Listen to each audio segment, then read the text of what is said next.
Regime Militar, parte 2.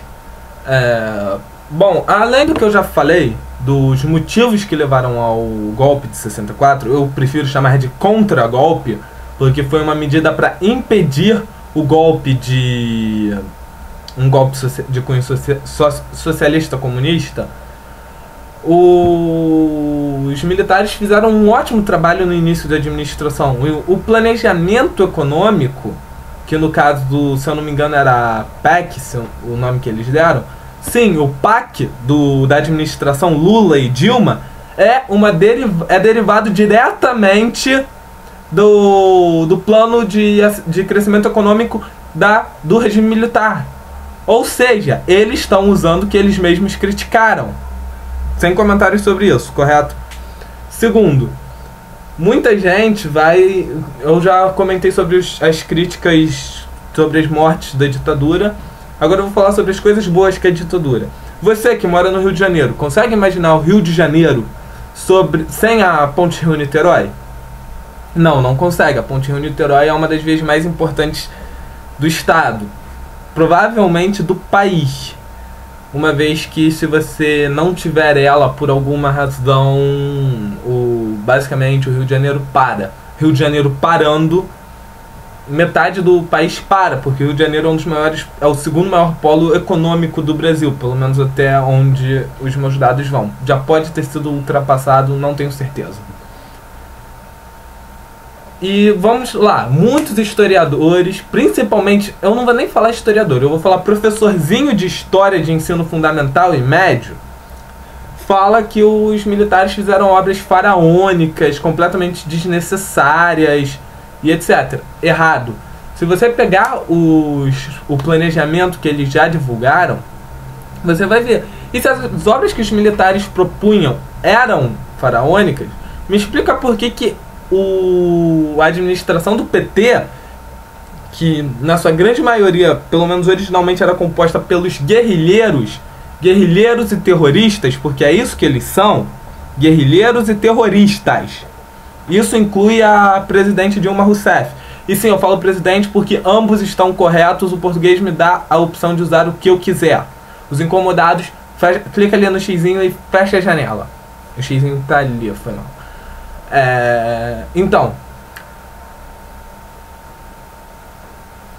Então por que esses guerrilheiros estão usando os mesmos planos que os militares tinham? Aí vão vir aqui e vão falar do sucateamento da educação. Se os militares algum dia tiveram a intenção de sucatear a educação, por que os dois maiores institutos de ensino do Brasil, em qualidade, são militares? IME e ITA. Não concorda comigo? Tem algum dado para comprovar que existe alguma instituição civil no Brasil capaz de fazer frente pro IME e pro ITA? Posta o link no comentário, quero ler. Mas até onde eu sei, o IME e o ITA são as maiores instituições de ensino em qualidade do Brasil. Tem um processo seletivo mais rigoroso. Inclusive, o IME e o ITA estão entre as 5 maiores do mundo. Segundo e terceiro, não tenho certeza qual é qual. Eu acho que o ITA é o segundo e o... Não, minto. Ou é segundo e terceiro, ou é terceiro e quarto. Não tenho certeza, mas tá por aí. Tá entre os 5 melhores do mundo. Pode ir lá no IME. Qualquer aluno que sai do IME já sai... Antes mesmo dele sair, ele ou já tem... Ou se ele tiver escolhido ser militar, ele com certeza já tem um futuro pela frente. Senão ele também já foi contratado por alguma empresa civil ganhando rios de dinheiro. Certo? No ITA a mesma coisa, no ITA ainda mais, porque o foco principal do ITA é a parte aeroespacial e isso tem uma carência muito grande de mão de obra no Brasil. Então, cara, não faz sentido os militares tentarem sucatear a educação, uma vez que as duas maiores instituições educacionais do Brasil em qualidade são militares, sinceramente. O que aconteceu na verdade foi um conflito ideológico entre pessoas que defendiam o socialismo e que na época eram professores e tiveram que ser silenciadas por uma questão política. Eu não vou entrar no mérito se isso é moral ou não, não vou entrar no mérito se isso foi certo ou não, foi bom ou mal. Pra mim, pessoalmente, isso é uma opinião minha, não é um mérito, não tô querendo discutir isso, essa é a minha opinião, ninguém vai mudar isso, tá legal? Foi muito bem feito para os socialistas. Quiseram impor o valor deles aos outros, se ferraram. O mesmo recado fica para os cristãos, para os religiosos que tentam legislar a sua religião nos outros. A sua religião não é a minha lei. A sua visão política, a sua visão econômica não é a mesma que a minha. O capitalismo te dá a chance de ser socialista. Junto ao seu grupinho, vive em socialismo. O socialismo não te dá a opção de ser capitalista. Sem falar que nós vivemos um sistema que eu costumo chamar de sociocapitalismo, porque não é um capitalismo. O próprio intervencionismo governamental é uma coisa negativa para o capitalismo. Mas esse é um assunto para um outro vídeo.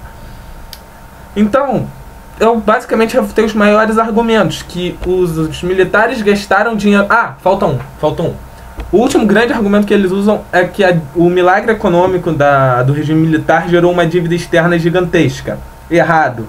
Os economistas da administração militar, que eram civis, diga-se de passagem, que eram funcionários, pura e simplesmente, a grande maioria, embora provavelmente o ministro fosse militar, a casa de administração em si, que era quem realmente pensava e dava os dados para o ministro e dava as opções para o ministro, era na sua maioria civil,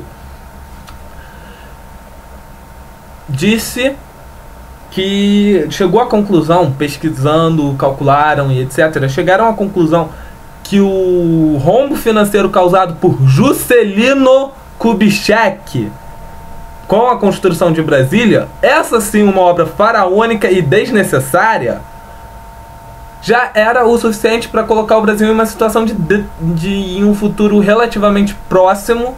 Isso para eles era um gap de 30 anos, levando em consideração que a ditadura militar pretendia ficar no máximo 10 anos no poder, isso já estourando tudo.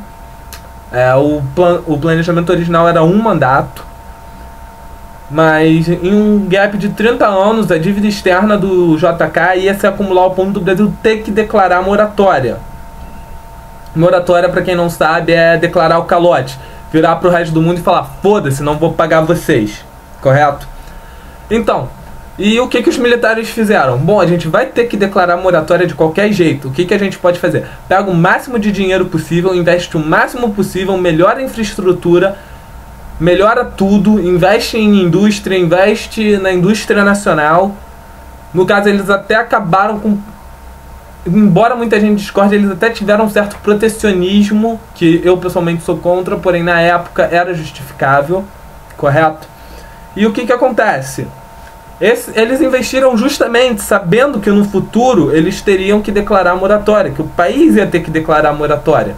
Aquilo não foi uma inconsequência, foi um risco calculado. Antes de você falar que eles eram inconsequentes, pesquise. O risco era calculado, eles sabiam que ia acontecer. Eles não fizeram, eles usaram de um pouco de má fé no cenário internacional. É o mesmo caso que uma pessoa ir no banco pegar um empréstimo, dar o único imóvel que possui como garantia e não ter dinheiro para pagar. Seu nome vai ficar negativado, mas o banco não vai poder fazer nada, porque por lei o banco não pode retirar a sua casa. Eu também sou contra essa lei, mas isso fica para o vídeo sobre capitalismo. Ou seja, com isso eu refutei todos os principais argumentos contra o regime militar. Os outros são argumentos político-econômicos que para discutir vai demorar muito tempo. Eu convido qualquer um a me mandar uma mensagem aqui pelo canal, não sei onde fica, mas me manda uma mensagem particular e a gente pode até marcar um debate pelo Skype. Eu posto aqui o áudio, tá certo? Bom, era isso, os principais pontos foram refutados e aquele abraço.